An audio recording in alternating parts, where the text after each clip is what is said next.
Hey guys, warm welcome to all of an of Raisa academy. और हम पढ़ रहे हैं क्लास 10 साइंस का चैप्टर नंबर 3 धातु व अधातु। आज है जिसका लेक्चर नंबर 4 और आज का हमारा टॉपिक है खनिज।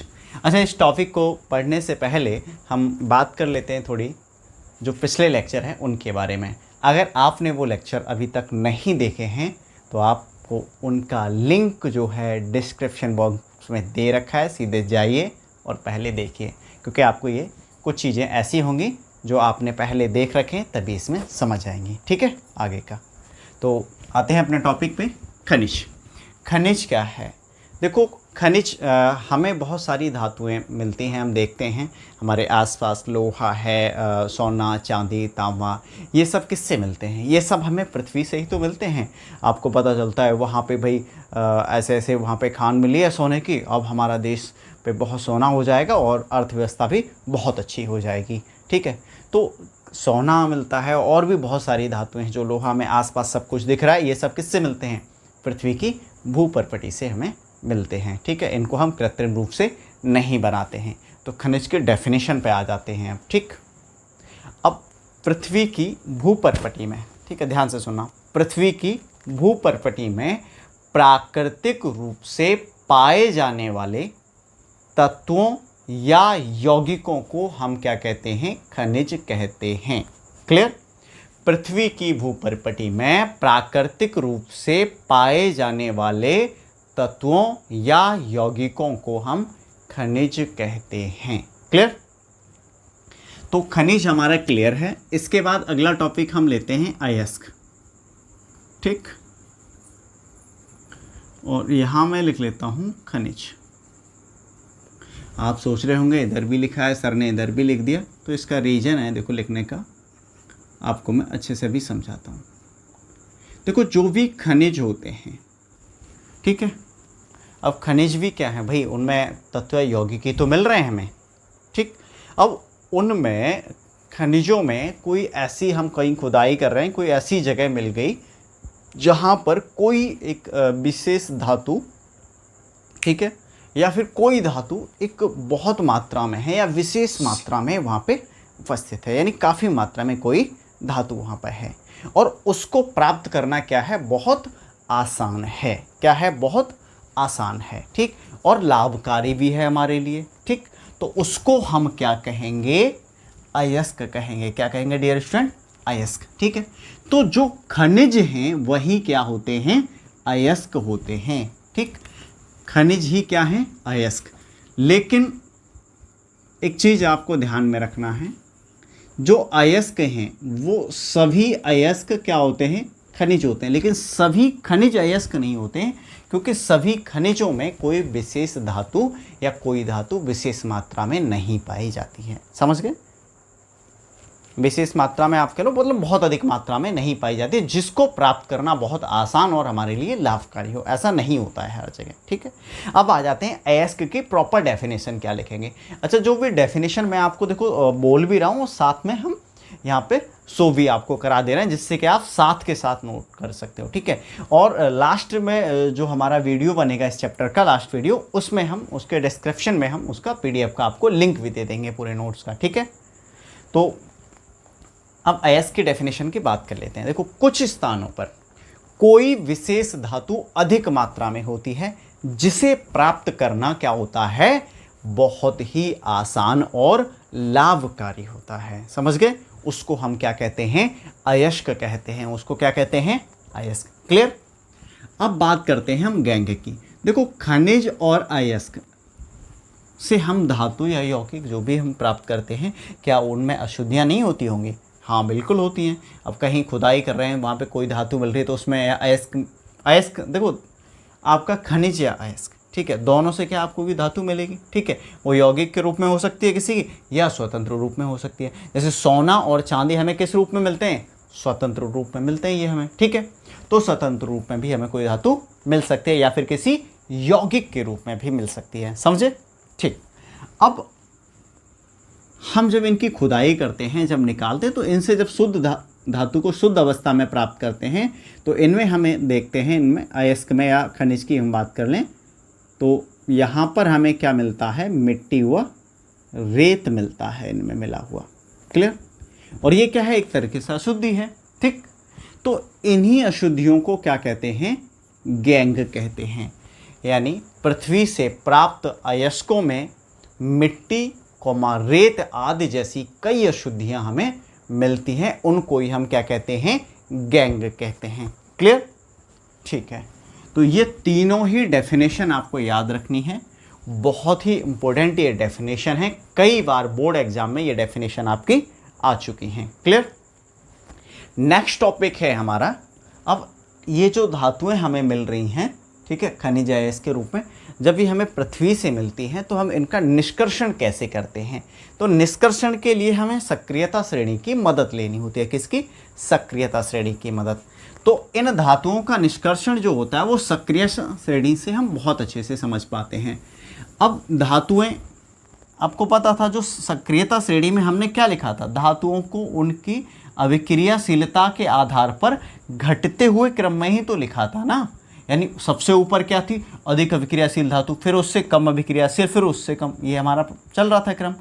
तो अब हम निष्कर्षण जब करते हैं तो इस चीज़ का ध्यान रखते हैं कि कौन सी धातु सबसे अधिक अभिक्रियाशील है और कौन सी कम। ठीक, अब सबसे पहले हम क्या करेंगे, जो सक्रियता श्रेणी में जो धातुएं नीचे पाई जाती हैं, कहाँ, नीचे सबसे, और जो धातुएं सबसे नीचे पाई जा रही है उनका निष्कर्षण कैसे करेंगे। ठीक, तो हम हेडिंग डाल लेते हैं, सक्रियता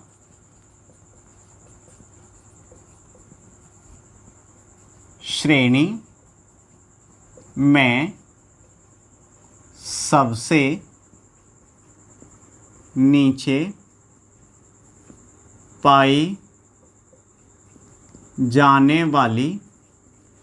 पाई जाने वाली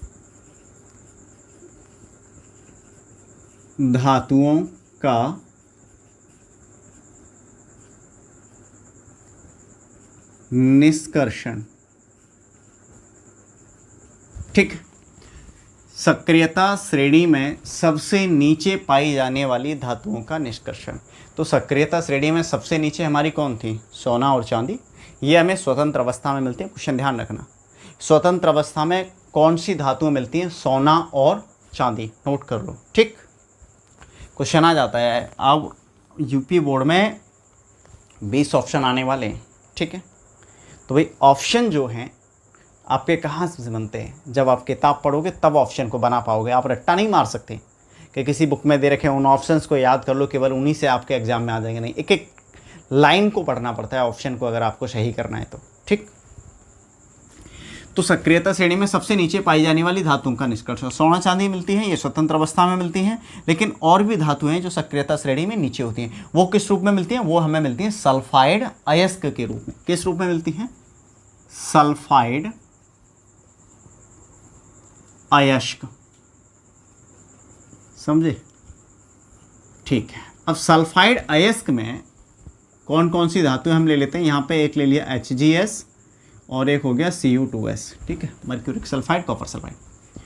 अब देखो यहाँ पे ध्यान से, इसका एक नाम और है, आपसे पूछा जा सकता है तो आप उसका ध्यान रखें, सिनेवार। क्या नाम है इसका, सिनेवार नाम और है इसका। ठीक, अब ये जो धातुएं हैं सल्फाइड अयस्क के रूप में हमें मिल रही हैं, मरकरी और कॉपर। अब इनका शोधन कैसे करें, यानी हम ये कहूँ HgS से आपको Hg कैसे प्राप्त करोगे, Cu2S से आप Cu कैसे प्राप्त करोगे। तो बहुत सिंपल मेथड होता है भाई, केवल आप यहाँ पे इनको गर्म कर दीजिए। ठीक है, और गर्म करने पर ही आपको क्या मिल जाएगा, यहाँ से धातु प्राप्त हो जाएगी। ठीक, तो बहुत सिंपल है, आप ऐसे कह सकते हो जो सक्रियता श्रेणी में सबसे नीचे जो धातुएं पाई जाती हैं उनको गर्म करने पर ही हम क्या प्राप्त कर लेते हैं, धातुएं प्राप्त कर लेते हैं। सक्रियता श्रेणी में सबसे नीचे धातुएं जो पाई जाती हैं वो किस रूप में, सल्फाइड अयस्क के रूप में होती हैं, और आपको केवल क्या करना है, गर्म करना है। क्लियर? अब आ जाओ रिएक्शन पे, HgS। अच्छा, गर्म करना है, आपको एक चीज़ और ध्यान रखनी, वायु की उपस्थिति में गर्म करना है। तो वायु की उपस्थिति के लिए आप क्या लोगे, ऑक्सीजन लोगे। ठीक है, ऑक्सीजन के साथ जब इसकी अभिक्रिया कराओगे तो आपका बनेगा HgO। ठीक है, मरकरी ऑक्साइड और सल्फर डाइऑक्साइड आपका यहाँ पे बनने वाला है। क्लियर? अब इस रिएक्शन को आप बैलेंस कर लीजिए। बैलेंस करेंगे तो इधर 3 हैं, आप एक काम कीजिए, यहाँ पर आप पहले 2 कर दीजिए, ठीक है। अगर यहाँ आप 2 करते हो तो उधर 4 हो जाएंगे, यहाँ पर आप 2 कर दीजिए, Hg के भी 2 हो जाएंगे, यहाँ पर Hg के 2 हो गए, S के भी 2 हो गए, तो आपको यहाँ पे 2 का मल्टीप्लाई करना पड़ेगा। अब आप देख पा रहे होंगे 2 का यहाँ यानी H के 2 हैं और O के भी 2 हो गए, 2 दूनी 4, O के हो गए 6। तो यहाँ पे जो मल्टीप्लाई अब आपको करना है वो 3 का, और ये रिएक्शन आपकी बैलेंस भी हो गई, ठीक। अब ये जो आपको ऑक्साइड मिला, ठीक, इसको भी आप गर्म कीजिए, क्योंकि हम लगातार इसको गर्म करते रहते हैं। तो इसको मैं अब अलग लेके आपको यहाँ पे दिखा देता हूँ, ठीक, क्योंकि अधिक मात्रा में ऑक्साइड में बदल जाता है जल्दी से जल्दी गर्म करने पर।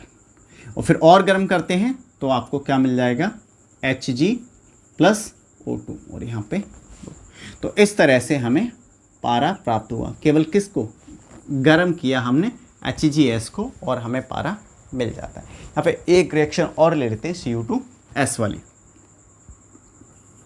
Cu2S, इसकी भी अभिक्रिया किसके साथ कराएंगे हम, ऑक्सीजन के साथ कराएंगे। यहाँ पे भी क्या बनने वाला है, ठीक है, जो ये आपको दोनों रिएक्शन दिख रही हैं सेम ऐसी ही रिएक्शन आपकी ये वाली है। क्लियर हो गई।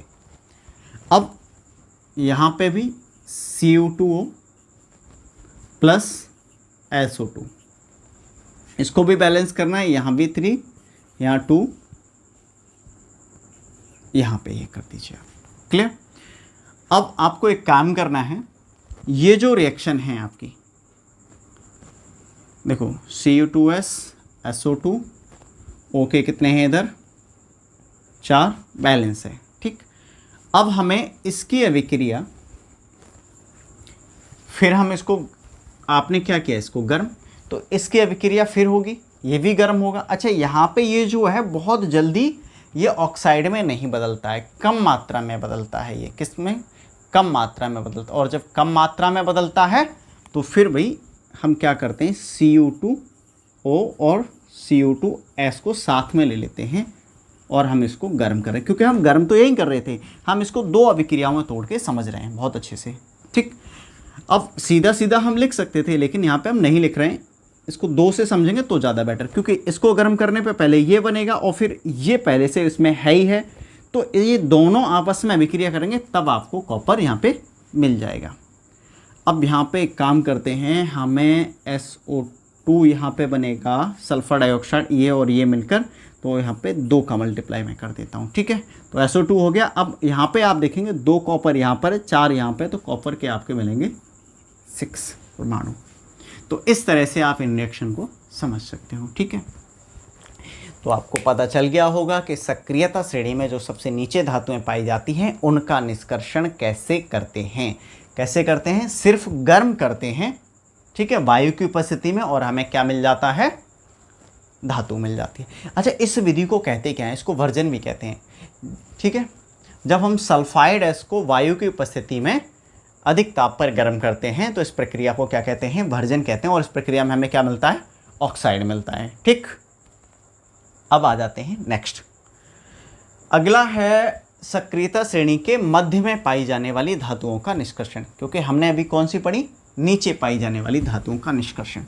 देखो, जो धातुएं सक्रियता श्रेणी के मध्य में पाई जाती हैं उनका निष्कर्षण आप कैसे करोगे।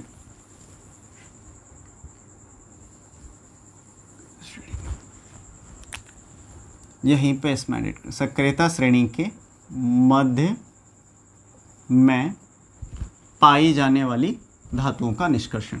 तो जो सक्रियता श्रेणी के मध्य में जो धातुएं पाई जाती हैं, पहले तो हमें पता होना चाहिए वो किसके अयस्क में हमें पाई जाती हैं। देखो, ये हमें सल्फाइड अयस्क और कार्बोनेट अयस्क के रूप में ये मिलती हैं। किस रूप में, सल्फाइड और कार्बोनेट।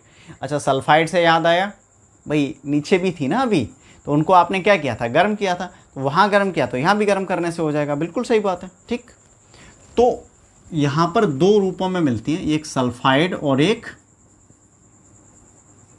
कार्बोनेट अयस्क।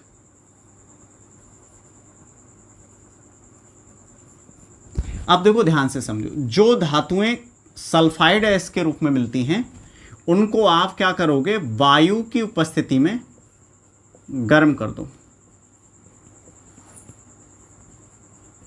गर्म करने पर क्या मिलता है आपको? धातु ऑक्साइड मिलता है। क्या मिलता है? धातु ऑक्साइड। और इस पूरी प्रक्रिया को कहेंगे भर्जन। क्या कहेंगे? भर्जन। बहुत इंपॉर्टेंट है भर्जन। अब जो हमें धातु किसके रूप में मिल रही है? कार्बोनेट अयस्क के रूप में जो मिल रही है, उसको हम क्या करेंगे भाई? यहां पर सीमित वायु होने की, क्या होगी? सीमित वायु की उपस्थिति में आप इसको गर्म करोगे। टेम्परेचर अधिक ही होगा दोनों में, तो यहां पे भी क्या मिलेगा? धातु ऑक्साइड। ठीक। और इस प्रक्रिया को आप कहोगे निस्तापन। क्या कहोगे? निस्तापन। तो आपको भर्जन और निस्तापन दोनों ही याद करने हैं बहुत अच्छे तरीके से, क्योंकि कई बार एग्जाम में इनसे क्वेश्चन आया है, पूछा गया है। भर्जन क्या है, निस्तापन क्या है, और रिएक्शन दे देता है, पूछ लेता है इसमें भर्जन है या निस्तापन। क्लियर? दोबारा मैं रिपीट कर रहा हूं, अगर आप डेफिनेशन लिखोगे तो इसकी कैसे लिखोगे? ठीक है, वह प्रक्रिया जिसमें सल्फाइड अयस्क को वायु की उपस्थिति में गर्म करने पर धातु ऑक्साइड हमें प्राप्त होता है, उसको हम क्या कहते हैं? भर्जन कहते हैं। ठीक। कार्बोनेट अयस्क को सीमित वायु की उपस्थिति में जब हम गर्म करते हैं अधिक टेम्परेचर पर, जब धातु ऑक्साइड हमें प्राप्त होता है, तो उसको क्या कहते हैं? निस्तापन कहते हैं। दोनों डेफिनेशन बहुत ही सिंपल है। उम्मीद करता हूँ आपको समझ आ गई होंगी। क्लियर? अब थोड़े से आगे की बात कर लेते हैं हम। आगे हम एक एग्जाम्पल ले लेते हैं इनका। ठीक है, देखो ZnS, इसी से हम कर लेते हैं सल्फाइड अयस्क है ये ZnS, जिंक सल्फाइड है, इसको गर्म कर लेते हैं। जब आप इसको गर्म करोगे तो गर्म करोगे किसकी उपस्थिति में? वायु की उपस्थिति में। ठीक। वायु की उपस्थिति में गर्म करने पर हमें मिलेगा ZnO प्लस SO2। इसको आप बैलेंस कर लीजिए। जब आप इसको बैलेंस करोगे तो क्या क्या बनेगा भाई? यहाँ पे अगर आपने एक काम करते हैं, 2 कर दिए, कितने हो गए? 4। ठीक। यहाँ पे 2 कर दिए, तो एक काम करते हैं हम, यहाँ पर भी 2 कर देते हैं। यहाँ पे 2 करेंगे तो 4 तो हो गए, लेकिन Zn के कितने हो गए? 2। तो आप यहाँ पे 2, अगर यहाँ पे 2 का मल्टीप्लाई करोगे तो S के भी 2 हो गए। लो भाई, ठीक है। तो अब यहाँ पर 2 नहीं करके, 2 का गुणा ना करके हमें 3 का करना पड़ेगा। क्यों? क्योंकि O के 6 हो गए। देखो यहाँ पे 2 का गुणा किया आपने ना, तो O के यहाँ पे 2 हो गए, और 2 का गुणा यहाँ किया तो 2 दूनी 4, तो 2 और 4 6, तो यहाँ भी हमें उसका 6। अब ये रिएक्शन आपकी बैलेंस है। ठीक। अब ये तो आपका एग्जाम्पल जो है वो है भर्जन का। किसका है? भर्जन का। क्लियर? अब बात कर लेते हैं निस्तापन। निस्तापन में कौन सा लेते हैं? कार्बोनेट लेते हैं। ठीक है, तो ZnCO3, इसको हम सीमित वायु की उपस्थिति में गर्म करते हैं। जब सीमित वायु की उपस्थिति में गर्म करेंगे तो ऑक्सीजन हम वहाँ पे नहीं लेंगे, तो सीधा सीधा गर्म करेंगे तो यहाँ पे बनता है ZnO प्लस CO2। अब आप कह रहे होंगे सर आपने उसमें तो जिंक ऑक्साइड बन रहा था, जो HgO बन रहा था और हमारा Cu2O बन रहा था, उसको और गर्म किया था तो धातु मिल गई थी, लेकिन इसमें कैसे मिले? ZnO से। ठीक। तो यहाँ पर हम इन दोनों को देखो, ये आपका निस्तापन है। इन दोनों में जो ये धातु ऑक्साइड मिल रहा है, इसका हम कार्बन से क्या कर देते हैं? अपचयन कर देते हैं। तो ZnO का कार्बन से जब अपचयन कराते हैं तो हमें मिलता है Zn, और ये आपका CO। ठीक। Carbon monoxide.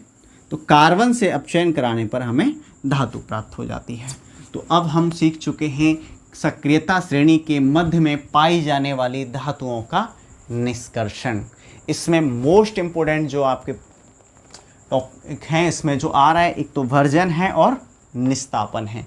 भर्जन क्या है? सल्फाइड अयस्क को जब सल्फाइड अयस्क को जब वायु की उपस्थिति में गर्म किया जाता है तो धातु ऑक्साइड प्राप्त होता है। ठीक है, भर्जन। और निस्तापन में कार्बोनेट, अगर आप नाम से भी देखना चाहोगे, निस्तापन कार्बोनेट N आ रहा है, तो इसमें आपकी वायु सीमित रहती है। ठीक, इतना आपको ध्यान रखना है बस। तो आ जाते हैं सक्रियता श्रेणी में जो धातुएं कहाँ आती हैं, सबसे ऊपर, क्योंकि हमने सबसे नीचे से स्टार्ट किया था। कौन सी धातुएं ऐसी हैं जो सक्रियता श्रेणी में सबसे नीचे आती हैं, उनको समझा, उनका निष्कर्षण समझा, फिर हमने मध्य वाली धातुएं ले ली, ठीक है, कॉपर भी। अब हमारा जिंक हमने यहाँ पे ले लिया, आयरन है हमारा। अब जो सबसे ऊपर धातुएं हमें मिल रही हैं उनका निष्कर्षण हम कैसे करेंगे। सबसे ऊपर कौन कौन सी धातुएं हमें मिलती हैं भाई? सोडियम, मैग्नीशियम, कैल्शियम, ये धातुएं क्या हैं? सबसे ऊपर हैं। अब इनका निष्कर्षण कैसे करेंगे? ठीक, देखो अब एक चीज आपको ध्यान रखनी, जो धातुएं सबसे ऊपर पाई जाती हैं वो क्या हैं? सबसे अधिक अभिक्रियाशील धातुएं हैं। क्या हैं? सबसे अधिक अभिक्रियाशील धातुएं। ऐसी धातुओं को हम क्या करते हैं? निष्कर्षण जब करते हैं तो किस तरह से करते हैं? ठीक, अब इनका निष्कर्षण करने के लिए इनके जो गलित क्लोराइड हैं उनका हम विद्युत अपघटन करते हैं। ठीक है, किनका? जैसे सोडियम, मैग्नीशियम और कैल्शियम आदि धातुओं के गलित क्लोराइडों का जब विद्युत अपघटन किया जाता है तो क्या मिलता है? हमें धातु प्राप्त हो जाती है। ठीक, अब यहाँ पे सक्रियता श्रेणी के मैं एक काम कर लेता हूँ, इसको चेंज कर लेता हूँ। सक्रियता श्रेणी में सबसे ऊपर पाई जाने वाली धातुओं का निष्कर्षण। ठीक है, तो इसमें एग्जाम्पल की मैं बात कर रहा था, इसमें कौन कौन सी धातु हैं? Na यानी सोडियम, मैग्नीशियम, कैल्शियम। ठीक है, अब जो सोडियम, मैग्नीशियम, कैल्शियम जो है इनके क्लोराइड, गलित क्लोराइडों का, ठीक है, क्या करते हैं? विद्युत अपघटन, तो हमें क्या मिल जाती है? धातु मिल जाती है। अब ध्यान से समझना, हम NaCl का एग्जाम्पल ले लेते हैं। NaCl का अगर गलित क्लोराइड होगा, ठीक है, NaCl जब गलित अवस्था में होगा तो Na पॉजिटिव और Cl नेगेटिव में टूट जाता है। अब इसका विद्युत अपघटन के लिए, जैसे मान लो हमारे पास एक दो क्षण हमने इसमें डाल रखी हैं और इसको हमने बैटरी से जोड़ रखा है, ये प्लस और ये माइनस। इसमें हमारा विलयन है जिसमें एक तो Na पॉजिटिव है और एक Cl नेगेटिव, काफ़ी सारे होंगे इसमें ये, ठीक है, आयंस। जैसे इसमें करंट फ्लो होता है, Na क्या करता है भाई? ठीक, Na क्या करता है आपको ध्यान से समझना है। Na जो है इस पे निक्षेपित होने लगता है, किस पे? कैथोड। ये आपका कैथोड है और ये एनोड है। यानी कैथोड पे क्या रिएक्शन होगी, ठीक, और एनोड पे रिएक्शन क्या होगी यहाँ पे, वो हम समझ लेते हैं। ठीक है, देखो कैथोड पे Na जो पॉजिटिव है वो एक इलेक्ट्रॉन लेता है, इधर से इलेक्ट्रॉन जो जा रहे हैं, ठीक, एक इलेक्ट्रॉन लेता है और किस में बदल जाता है? Na में। एनोड पे रिएक्शन क्या होती है? ये क्लोरीन जो होता है इलेक्ट्रॉन को क्या कर देता है? दान कर देता है। इलेक्ट्रॉन जो इस पे एक्स्ट्रा होते हैं, इसमें देखो माइनस है क्योंकि इस पे इलेक्ट्रॉन ले रखे हैं इसलिए माइनस है इस पे। अब क्या करता है ये इलेक्ट्रॉन जो इसने ले रखे थे, अब यहाँ पे दो क्लोरीन है तो दो इलेक्ट्रॉन लिए हैं इन्होंने, तो वो दोनों दे देता है। ठीक है, तो इस पे क्या आ जाएगा? उदासीन हो जाएगा और ये Cl2 यहाँ पे हमने लिख दिया। तो जो Cl2 जो मुक्त हो रही है वो किस पे मुक्त हो रही है? यहाँ पे एनोड पे। ठीक है, और ये जो Na जो है, सोडियम जो निक्षेपित हो रहा है वो, यानी सोडियम जो चिपक रहा है वो इस पे स्टोर होता जा रहा है। क्लियर? इस तरह से हम क्या करते हैं? सक्रियता श्रेणी में सबसे ऊपर पाई जाने वाली धातुओं का निष्कर्षण कर लेते हैं। ठीक, अब एक बहुत इंपॉर्टेंट विधि है जो एग्जाम में 3 नंबर में आ जाती है, जिसका नाम है विद्युत अपघटन परिष्करण विधि। क्या नाम है? विद्युत अपघटन परिष्करण विधि। ये एक ऐसी विधि है जिसका सबसे ज़्यादा प्रयोग किया जाता है और इसमें शुद्धता जो धातु की होती है वो काफ़ी अधिक रहती है। ठीक है, तो ये अपद्रव्यों को हटाने की धातुओं से सबसे अच्छी विधि है। इसके द्वारा हम कौन कौन सी धातुओं को शुद्ध अवस्था में, कॉपर है, जिंक है, सोना, चांदी आदि धातुओं का निष्कर्षण हम बहुत अच्छी तरीके से करते हैं।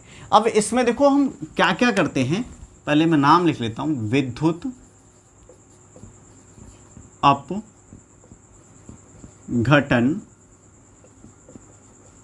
परिष्करण।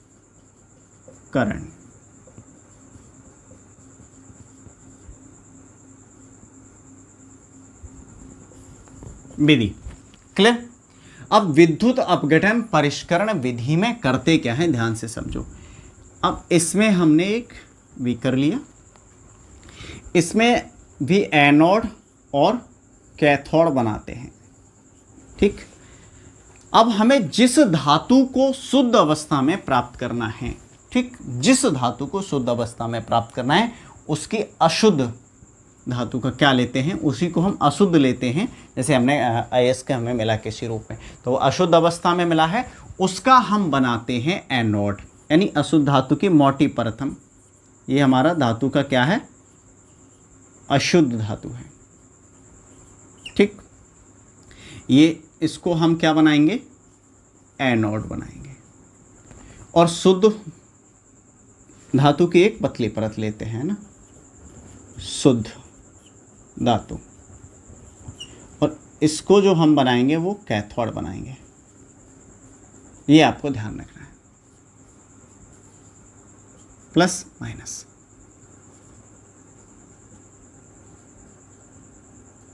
क्लियर। और इसके अंदर जो विलयन होता है वो होता है धातु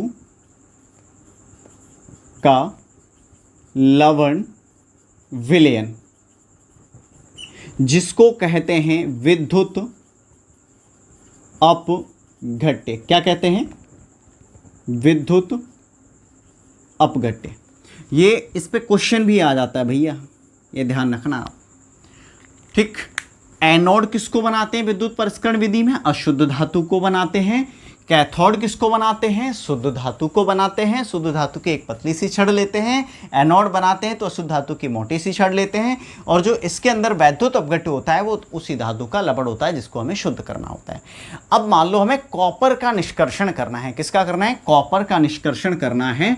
तो ये जो छड़ होगी वो कॉपर की होगी, अशुद्ध धातु की, ठीक। ये शुद्ध कॉपर की छड़ होगी आपकी। क्लियर। और इसमें जो विलयन होगा वो कॉपर सल्फेट का आपका विलयन होगा। किसका, कॉपर सल्फेट का विलयन आपका इसमें होगा, ठीक है। Copper sulphate. अब कॉपर सल्फेट का विलयन है तो कॉपर किस में टूट जाएगा, 2 पॉजिटिव और SO4 2 negative, Cu 2 positive SO4 2 negative. इस तरह के आयन हमारे इस विलयन में होंगे। क्लियर। अब जब इसमें करंट फ्लो होता है तो होता क्या है, आप देखोगे ये जो छड़ है, ठीक, इससे क्या होता है, इस पे कौन सी रिएक्शन होती है, यहाँ पे ऑक्सीडेशन होता है, इलेक्ट्रॉन यहाँ से निकलते हैं। जैसे यहाँ पे कॉपर था इसमें, अब इसमें से कॉपर क्या होता है, इलेक्ट्रॉन को दान करके इसमें आ जाता है Cu 2 पॉजिटिव। अब इस रिएक्शन को मैं लिखता हूँ, देखो होता है क्या है यहाँ पे एनोड पे,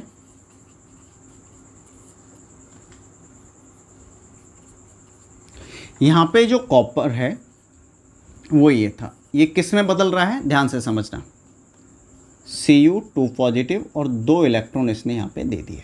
क्लियर, 2 इलेक्ट्रॉन दे दिए। अब ये इलेक्ट्रॉन तो ऊपर जाएंगे इससे से, अब ये इलेक्ट्रॉन इसके माध्यम से यहाँ पे आएंगे, तो इसमें जो कॉपर और ये इतना अब इसमें आ जाएगा विलयन में Cu2 पॉजिटिव।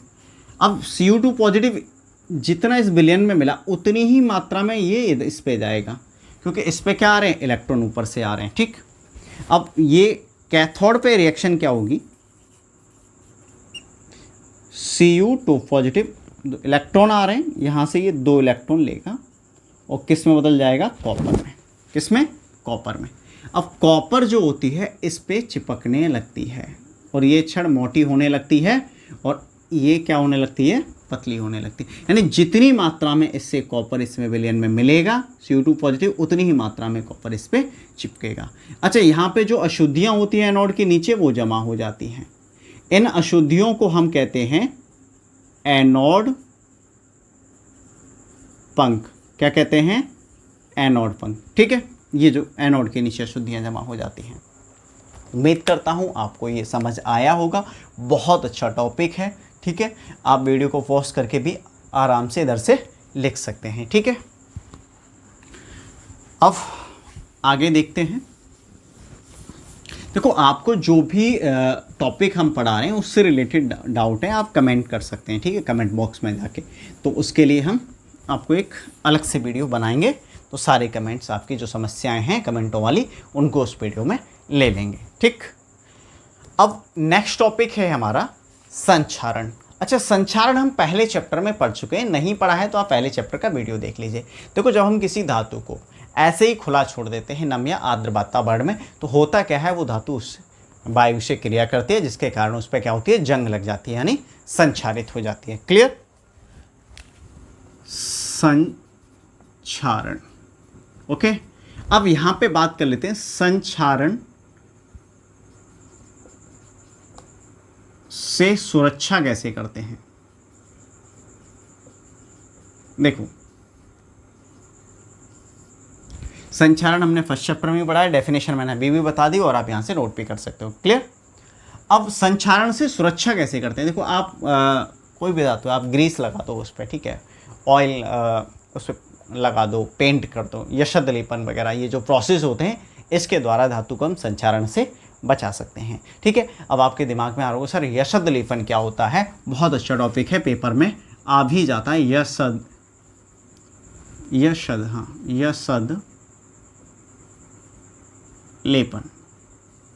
ठीक है, यशद लेपन क्या होता है। ठीक, तो यशद लेपन में क्या करते हैं हम, लोहा और इस्पात पर क्या करते हैं, जिंक की परत चढ़ाते हैं। क्या करते हैं इसमें, लोहा व इस्पात पर क्या चढ़ाई जाती है, जिंक की परत चढ़ाई जाती है, यानी जस्ता की परत चढ़ाई जाती है। ठीक है, उसी को हम क्या कहते हैं, यशद लेपन कहते हैं। नेक्स्ट टॉपिक हमारा है मिश्र धातु। ठीक, देखो, दो या दो से अधिक धातु का मिश्र धातु या मिश्रातु भी हम इसको बोलते हैं। ठीक है, क्या बोलते हैं, मिश्रातु। दो या दो से अधिक धातुओं के समांगी मिश्रण को हम मिश्रातु बोलते हैं। रिपीट कर रहा हूं दोबारा, दो या दो से अधिक धातुओं के समांगी मिश्रण को हम क्या बोलते हैं, मिश्रातु। देखो, बहुत अच्छे एग्जाम्पल हैं इसके। जैसे मैं आपसे कहूं कि भाई पीतल बताओ कैसे बनती है, हैं? गाना तो सुना है, ये दुनिया पित्तल दी। हाँ भाई, पीतल बताओ किस किस से मिलकर बनती है, बताओ भाई, सोच लो तब तक। ठीक है, पीतल, कांसा, कांसे की मूर्तियां होती हैं, सोल्डर, ये आपके बुक में दे रखे हैं और ये आपको पता भी होना चाहिए क्योंकि एग्जाम में यहीं से आपसे पूछा जाएगा। क्लियर? तो पीतल जो बनती है जिंक प्लस कॉपर को मिला के। अब जो कांसा जो आपका बनता है एसएन मतलब टिन और कॉपर को मिला के। सोल्डर, सोल्डर जानते हो किसे कहते हैं, जो आप इलेक्ट्रॉनिक्स की दुकान पे जाओगे, कोई प्लेट जो होती है किसी चीज़ की, ठीक है, डिवाइस की, इलेक्ट्रॉनिक डिवाइस की, उस पर वाइट सा पीछे लगा होता है, यानी जिससे वो कनेक्शन करते हैं, जोड़ते हैं उसको गर्म करके। ठीक है, तार होता है पतला सा, सिल्वर के जैसा लगता है आप, ठीक है, एल्युमिनियम के जैसा भी तार कलर होता है, उसको श्वेत कलर का तार होता है, उसको हम क्या कहते हैं, सोल्डर कहते हैं। ठीक है, वो पिघल जाता है। ये बनता किसका है, पीवी प्लस एसएन का। तो ये आपको याद रखना है भाई बहुत अच्छे से। ठीक, अच्छा, यहाँ पे एक चीज़ और मैं बता दूँ, यहाँ पे दे रखा है कैरेट। क्या दे रखा है, कैरेट क्या होता है भाई, ये सोना की शुद्धता मापने की इकाई है और सभी जानते हैं, सभी ने ऐड में देखा है, 24 कैरेट जो सोना होता है वो क्या होता है, शुद्ध होता है। लेकिन मैं आपको बता दूं, 24 कैरेट सोने का कोई भी आभूषण नहीं बनाया जा सकता क्योंकि वो बहुत ज़्यादा मुलायम होता है। तो आभूषण कितने के बनाए जाते हैं, 22 कैरेट के आभूषण बनाए जा सकते हैं और उससे कम के भी। अच्छा, 2 कैरेट अब उसमें क्या मिला देंगे, या तो तांबा या चांदी मिला देंगे। और आजकल आप देखते हो सोने में बहुत ज़्यादा ही अशुद्धता हमें देखने को मिलती है कहीं कहीं पे। तो ठीक, तो आपका कैरेट हो गया, संचारण हो गया, यशद लेपन हो गया, मिश्र धातु हो गया, सारे आपके जो अच्छे अच्छे टॉपिक हैं वो हो गया है। एक छोटा सा एक टॉपिक और रह रहा है हमारा, इसमें एक शब्द आया है यहाँ पे, अमल गम। अमल गम किसे कहते हैं। ठीक, तो देखो, मिश्र धातु है और उसमें कोई एक धातु पारा है, यानी मिश्र धातु में या मिश्र धातु में कोई एक धातु क्या है, पारा है या पारद है, तो उसको हम क्या कहते हैं, अमलगम कहते हैं। एग्जाम्पल मैं ले लेता हूं यहाँ पे, Ag2, Ag क्या है, सिल्वर, ठीक है, और यहाँ पे हमें पारा लेना है Ag2Hg3। ठीक, ये इसका एग्जाम्पल है। एक छोटा सा टॉपिक और रह गया है जो बहुत ही इंपॉर्टेंट है, कई बार एग्जाम में ऑप्शन उस क्वेश्चन पे बन रखा है और वैसे भी पूछा गया है, ठीक है। तो टॉपिक है वो रिएक्शन है थर्मिट अभिक्रिया, ठीक है। देखो थर्मिट अभिक्रिया एक ऐसी अभिक्रिया है जिसमें बहुत अधिक ऊष्मा उत्पन्न होती है, ठीक है। हम इसको एक तरह से देख सकते हैं जैसे ऊष्माक्षेपीय अभिक्रिया ये हो, तो थर्मिट अभिक्रिया एक ऊष्माक्षेपीय अभिक्रिया है जिसमें बहुत अधिक मात्रा में ऊष्मा उत्पन्न होती है, जिसके कारण जो इस अभिक्रिया में उत्पाद बनता है वो हमें किस अवस्था में मिलता है, गलित अवस्था में मिलता है। किस अवस्था में, गलित अवस्था में। और इस अभिक्रिया का उपयोग रेल की पटरियों को जोड़ने और मशीन के जो पुर्जे होते हैं उनकी दरारों को भरने में किया जाता है। तो ऑप्शन कैसे बनेगा, जैसे थर्मिट अभिक्रिया का प्रयोग किया जाता है रेल की पटरियों को जोड़ने में, या रेल की पटरियों को जोड़ने में किस अभिक्रिया का प्रयोग किया जाता है, इस तरह से भी क्वेश्चन आ सकता है ऑप्शन में, ठीक है। या सीधा सीधा आपसे पूछ सकता है थर्मिट अभिक्रिया किसे कहते हैं, ठीक है। तो इसका एक रिएक्शन है वो हम ले लेते हैं, और रिएक्शन है आपका Fe2O3 आयरन ऑक्साइड है ये, जिसके अभिक्रिया किसके साथ करानी है, एल्युमिनियम के साथ। तो यहाँ पे बनता है बेटा Al2O3 और ये बनेगा Fe, ठीक। यहाँ पे ऊष्मा तो आपको पता ही है बहुत अधिक मात्रा में उत्पन्न होती है, जिससे ये जो Fe है आपका वो किस अवस्था में मिलता है, गलित अवस्था में Fe आपको यहाँ पे मिलता है, क्लियर। जिससे इसका प्रयोग रेल की पटरियों को जोड़ने में किया जाता है। अब बैलेंस कर लेते हैं, यहाँ पे Al के 2 हैं तो यहाँ भी 2 होगा, Fe के यहाँ 2 हैं, यहाँ 2 होगा, ठीक है। तो ये आपकी होगी थर्मिट अभिक्रिया, ओके। और कोई भी इस वीडियो से रिलेटेड आपका डाउट है कमेंट बॉक्स में कमेंट कर दीजिए। बाकी मिलते हैं नेक्स्ट वीडियो में, तब तक के लिए बाय बाय।